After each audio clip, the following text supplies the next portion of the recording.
तो बच्चों अब हम इसका प्रश्न 3 करते हैं। देखो बच्चों, प्रश्न 3 है, अब्दुल गाड़ी से स्कूल जाने के क्रम में औसत चाल को 20 किलोमीटर प्रति घंटा पाता है और उसी रास्ते से लौटने के समय वहाँ भीड़ कम है और औसत चाल 30 किलोमीटर प्रति घंटा है।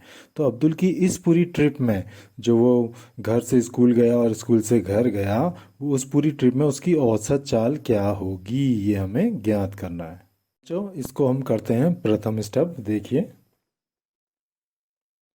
जब अब्दुल घर से जाता है स्कूल, ठीक है बच्चों, जब अब्दुल घर से स्कूल जाता है तो वो अपनी चाल कितनी पाता है? 20 किलोमीटर पर आवर।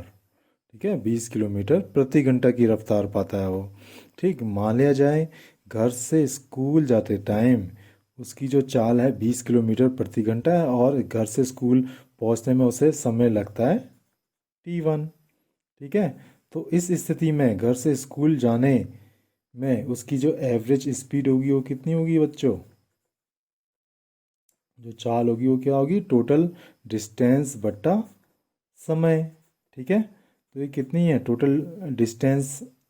मान लिया जाए घर से स्कूल तक का जो डिस्टेंस है वो मान लिया जाए जो दूरी है वो D है। ठीक, तो D/, और समय हमने T1 मान लिया तो T1। ठीक है, और एवरेज स्पीड कितनी दे रखी? 20 किलोमीटर प्रति घंटा, तो एवरेज स्पीड हमने रख दी 20 किलोमीटर प्रति घंटा अपॉन T1 आ गया।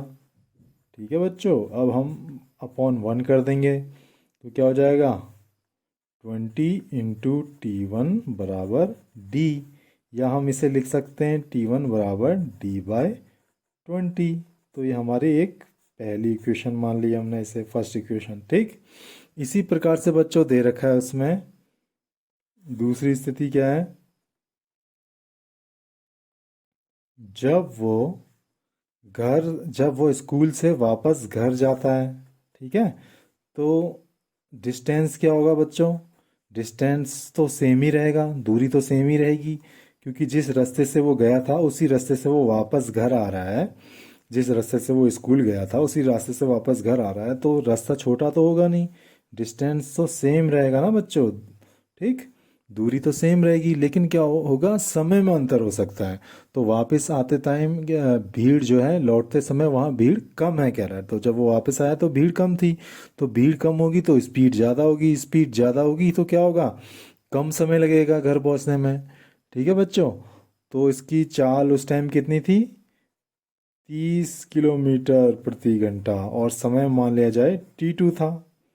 ठीक है बच्चों, तो उस स्थिति में एवरेज स्पीड कितनी हो जाएगी इसकी?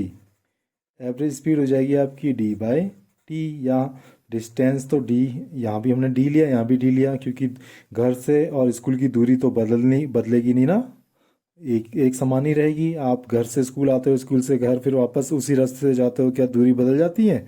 रास्ता छोटा हो जाता है? नहीं होता है ना। ठीक, तो ये T के स्थान पर हम T2 समय ले लेंगे, क्योंकि समय चेंज हो जाएगा ना, जब स्पीड तेज हो गई तो कम समय में घर पहुंच जाएगा, और यहाँ ट्रैफिक ज़्यादा था तो समय दूसरा था T1, तो अब समय दूसरा हो गया ना, कम समय लगा घर पहुंचने में, तो हमने T2 समय ले लिया। ठीक है, तो स्पीड कितनी थी? 30, तो 30 रख दी हमने, तो D/T2, तो अपॉन 1 कर लिया हमने, ये कितना आ जाएगा? 30 × T2 = D, या हम इसे लिख सकते हैं T2 = D/30। इक्वेशन नंबर 2 आ गई। ठीक, अब बच्चों हमें क्या करना है? जो इसकी ये पूरी ट्रिप थी, पूरी ट्रिप कौन सी थी? घर से स्कूल जाने में और स्कूल से घर आने में, जो ये पूरी ट्रिप थी, हमें उसकी एवरेज स्पीड निकालनी है। ठीक है, तो एवरेज स्पीड बराबर क्या हो जाएगा? वही हो जाएगा टोटल डिस्टेंस बट्टा टोटल समय, टोटल टाइम।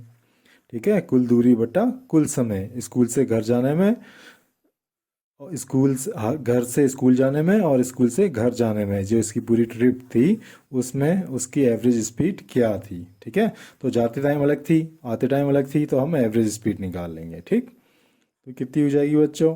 टोटल डिस्टेंस कितना हो जाएगा? घर से स्कूल गया तो डिस्टेंस D था, घर से फिर स्कूल से वापस घर आया तो डिस्टेंस कितना था? दूरी D थी, तो ये हो जाएगी 2D।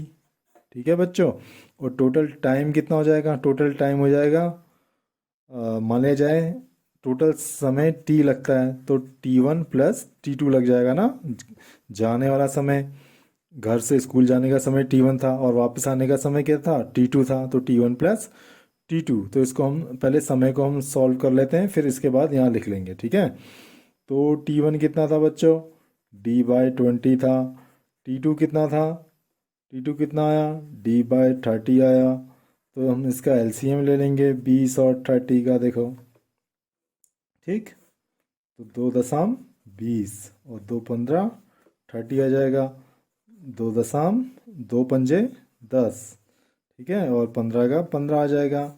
अब 3 के पहाड़े से 3, 5 का 5 आ जाएगा और 3 पंजे 15 आ जाएगा।